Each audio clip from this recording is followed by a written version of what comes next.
नमस्कार, स्वागत सत्कार, बेहद आभार दोस्तों। मैं आपका तो लोकपाल फौजदार फिलहाल देख लीजिए महिला सुरक्षा एवं सलाह केंद्र के बैनर तले मौजूद हूँ।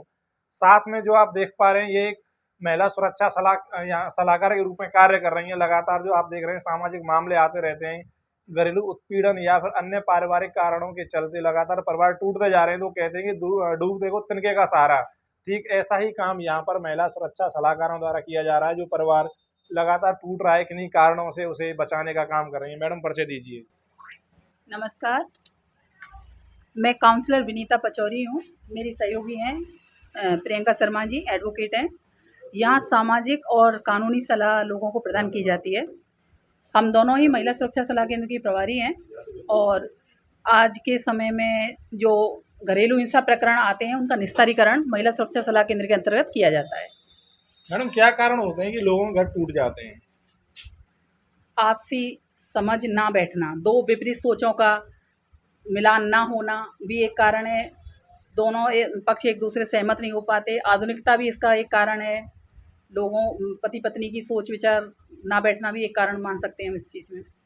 कहीं ना कहीं अगर बात करें सामाजिक मुद्दों में, तो शराब कहीं ना कहीं 80% मामले शराब के ज़्यादा आते हैं, क्योंकि शराब की वजह से परिवार टूटते हैं ज़्यादातर। तो जी बिल्कुल, ये दारू का प्रकरण हमारे पास ज़्यादा मोस्टली केस दारू प्रकरण के आते हैं कि पुरुष समाज में दारू का जो चलन है ये महिला उत्पीड़न में काफ़ी भूमिका निभा रहा है।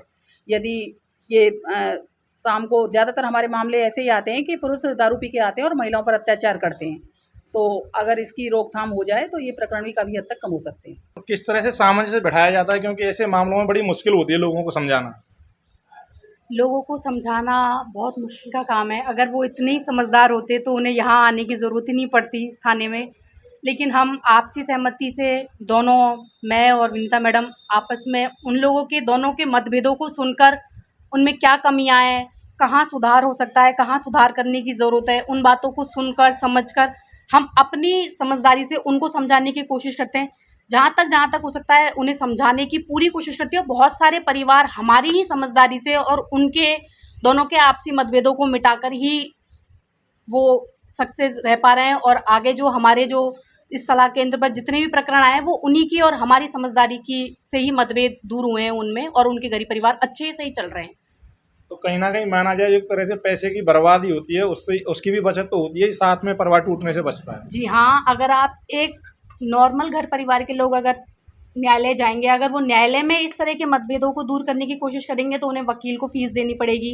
वकील की फीस देने के बाद में उन्हें मुकदमों में जाना पड़ेगा, हर तारीख पर जाना पड़ेगा, उनका आने जाने का खर्चा जो कुछ भी होगा, और काफ़ी टाइम भी लगेगा। समय की बचत और पैसे की बचत। यहाँ एक दो काउंसलिंग में ही उन्हें एक बार आना है। अगर एक दिन की सहमति नहीं हो पा रही है उनमें तो हम दूसरे दिन बुलाते हैं।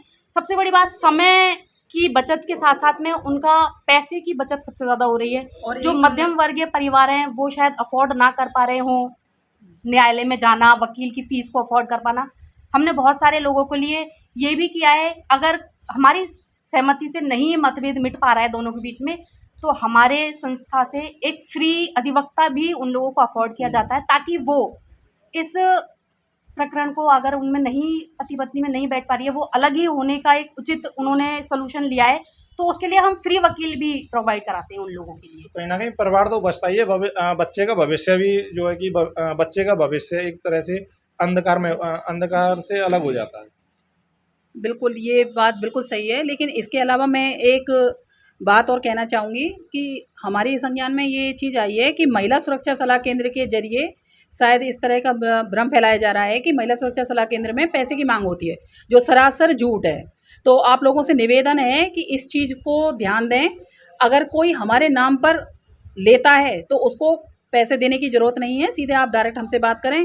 बाकी महिला सुरक्षा सलाह केंद्र में एक पैसे का कोई खर्चा नहीं होता है, ना कुछ उनसे मंगवाया जाता है।